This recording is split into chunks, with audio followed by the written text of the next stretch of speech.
Hey everybody, and welcome to the very first episode of A Girl's Podcast. So this is my first time doing a podcast, but I've seen quite a few YouTubers getting into this sort of thing.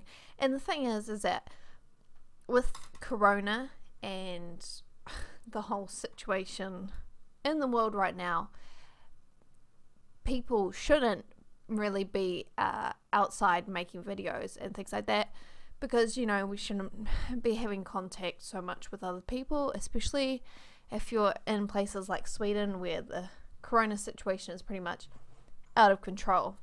So anyway, a lot of my video content is just me talking about things, and I've been inspired basically to start my own podcast. So here it is. The very first episode, a big moment in history, of course. But yeah, so I have a few things I wanted to talk about for this week. So obviously, people probably know about the Prince Harry and Meghan interview. And then I have some other things. But yeah, so we'll start with the start, I suppose. So yeah, Prince Harry and Meghan had a televised interview with Oprah, and I've seen quite a few mixed reactions to it, because the first thing is the idea that Meghan was treated unfairly by the royal family, and I think that could possibly be the case. Who knows? I mean, Diana, for example, you could say that she was untreated fairly by the royal family. I mean, that whole thing was a disaster. So, I mean, it's not unheard of, I think. But I guess, like the racism allegations and things like that are sort of the more concerning thing about, like, if that's true or not.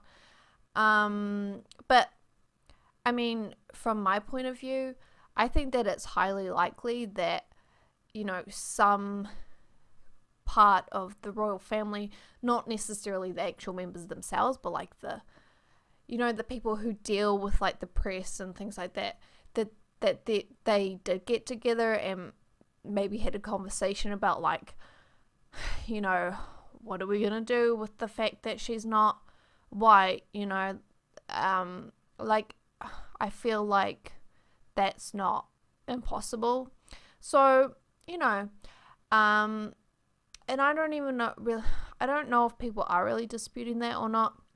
But I guess one of the more interesting things that I saw online was like these memes of people have made, where like you've got Meghan and Harry and Oprah sitting there and complaining about things, and and they're like surrounded by money. So it's like this idea that people with privilege can't really complain about their life and how things are. But then I don't know if I saw it, or I think one of my friends linked it to me, where there was a famous person. I should have really looked this up, but yeah, someone talked about how when they were poor, nobody wanted to listen to what they had to say about the inequalities in the world. And then when they're rich, nobody wants to listen to them because they're not poor anymore. So how can they talk about inequalities when now they have all this privilege? So it's like a double-edged sword, So I guess a lot of people think that Meghan and Harry are in a privileged position, right? But that doesn't necessarily mean that they don't have genuine points that they can bring up and talk about and complain about, right? So I thought that was interesting, because there is clearly like a divide where some people think that they should just shut up and carry on because the rest of us have real problems, that sort of attitude. But no, I don't think that that's right. I think that Meghan might have some like really good insights, and it could be worth listening to. So yeah, that's what I think of that. Yeah, let me know what you guys think in the comments down below. I think I've only really seen that sort of meme, so I guess it's like a pretty popular idea that they're pretty privileged. Yeah. So moving on, I've been watching a ton of Frenemies. So that's the podcast with H3, Ethan Klein, and Trisha Paytas. And they have been going on for weeks about the David Dobrik situation. And it's so crazy how they keep having to bring it up every week. And it's not because it's like beating a dead horse. It's the fact that hardly anybody else is talking about it. And I also watch Philip DeFranco, the Philip DeFranco show. And he started talking about it. But I think that, okay, so Trisha Paytas and Ethan, they started talking about on one of their podcasts that Ethan got like a bunch of really out of the blue text messages like telling him like to F off and like have a nice life and things like that. I'm pretty sure that that was from Philip DeFranco because Trish called him fat. And it's pretty random, to be honest. And I feel a bit sad about it because I watch Philip DeFranco all the time because I don't know, I think he's quite easy to listen to when he talks about the news and things like that. But if he's like going around and sending those sorts of messages to people who are just trying to like get the word out about David Dobrik, then that's pretty random. But yeah, so David Dobrik in his vlogs, you know, so he's like the leader of the vlog squad.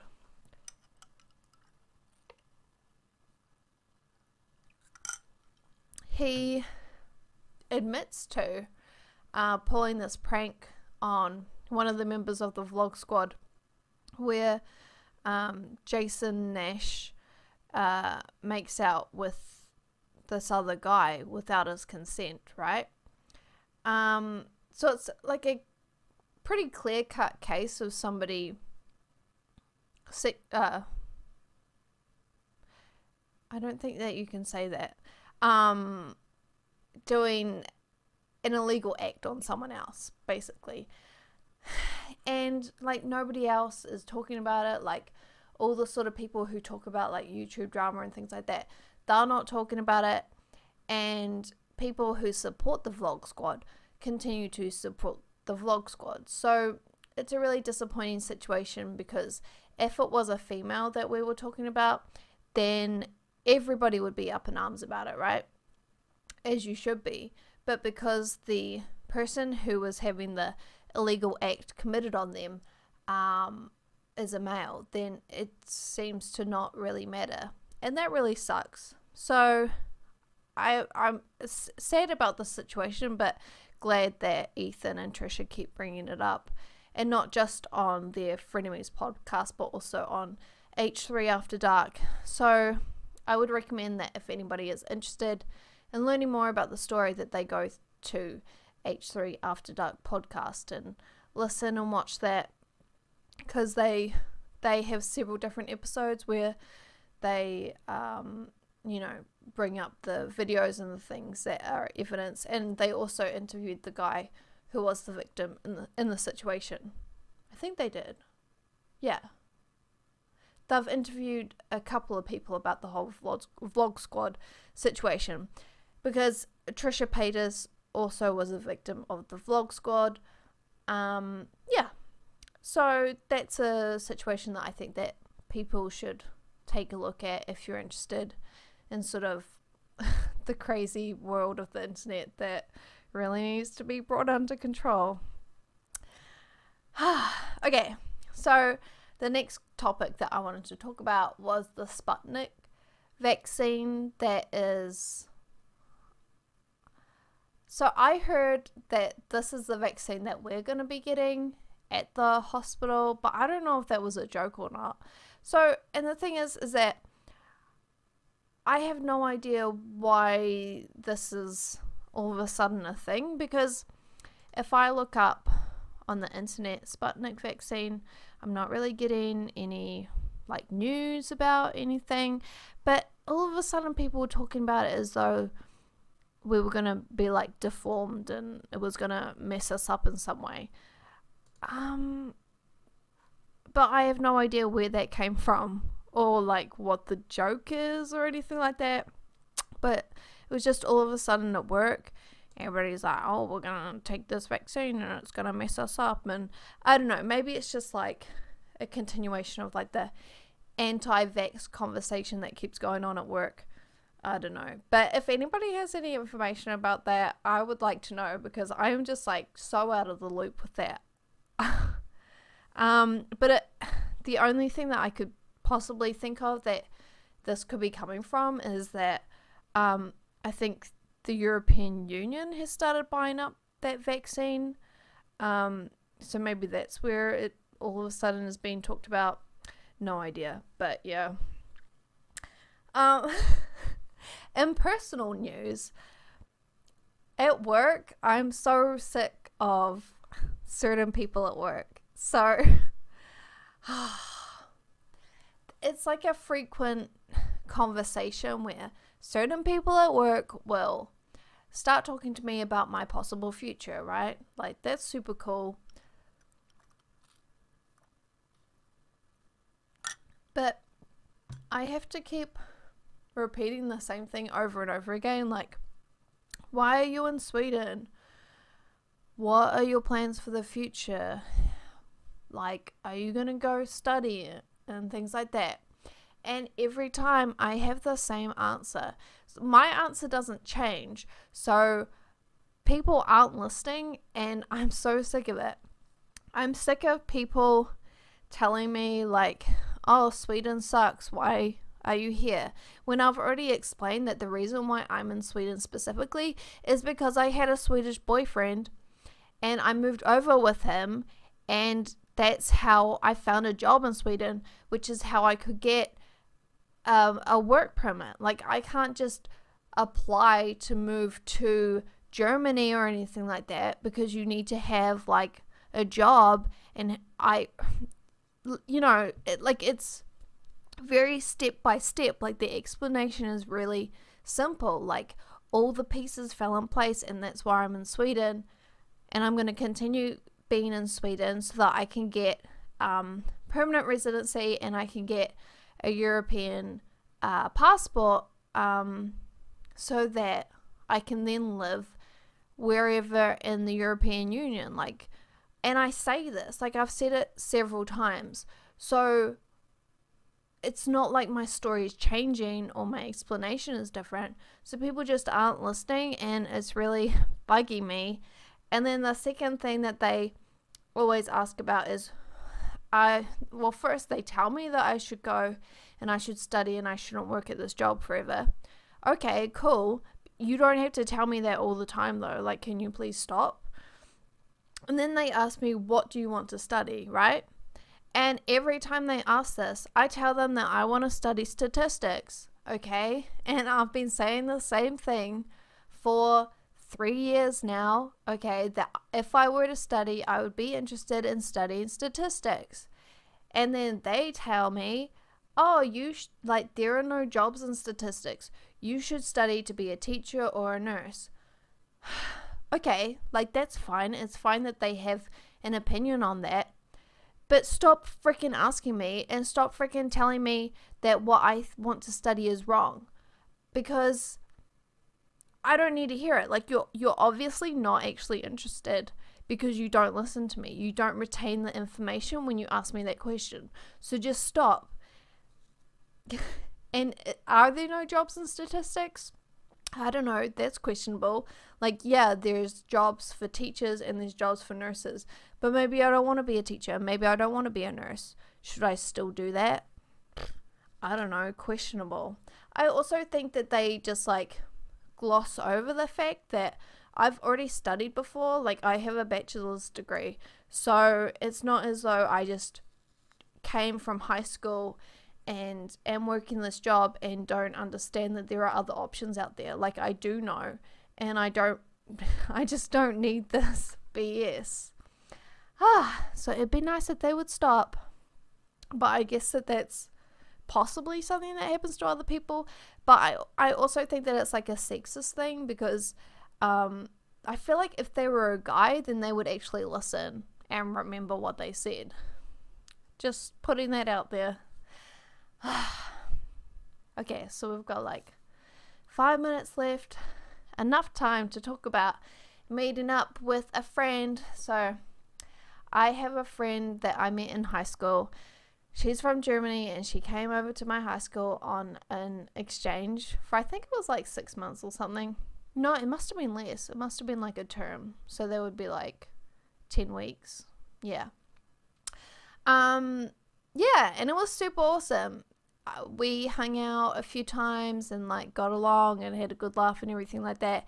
And now, so obviously she went back to Germany and she lived her life, and it's 10 years later, and now she's in Uppsala.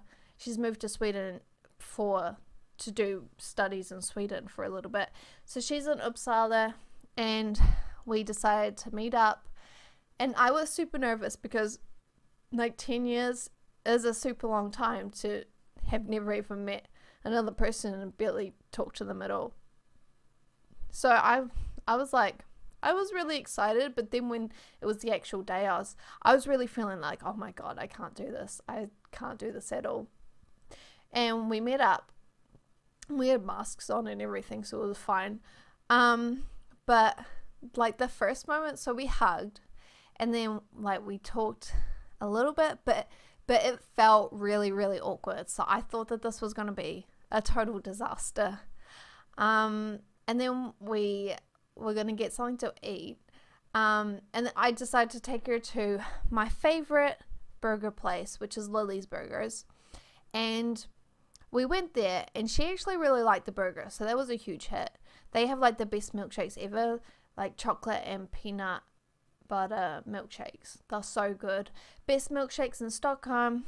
And then we went to the Fotografiska Museum, and this is the thing that I kind of wanted to talk about, was that going to the Fotografiska Museum was really good, because before you go, you book online. So you buy your tickets and book a time online to go to the museum.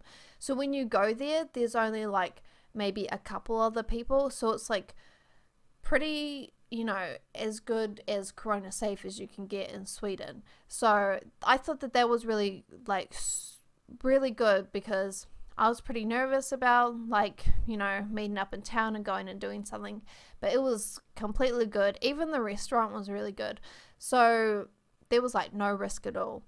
And that was really nice. So yeah, we walked around the Fotografiska Museum it ended up being a couple of hours. Like, your time slot is for an hour and a half, but we went until it was like closing down. That was pretty naughty. But yeah, so we ended up having such a good time. It was like being old friends again, but even better, because back in the day, we never really had that much time together. So this was like high school times 1,000. So it was just so awesome, and I'm really glad that happened, and hopefully we'll be meeting up again in a couple of weeks when she's less busy with school. But yeah, that was the happy thing in life that I needed, because so sick of work, so sick of these ridiculous questions, and how the world is right now. It's really exhausting. But that was the shining light that I needed in the world. So yeah, that's going to be the end for us right now. Let me know what you guys think on any of the topics that I brought up. Like, subscribe, and that's it. So I'll be doing another podcast in a week's time, and recapping events in the world, my life, your life. Yeah, that's the plan. Maybe end up doing something cool. I don't know. Who knows? Maybe I'll find like something interesting to eat or something. I don't know. Anyway, no pressure. Catch you guys all next time. Hey door.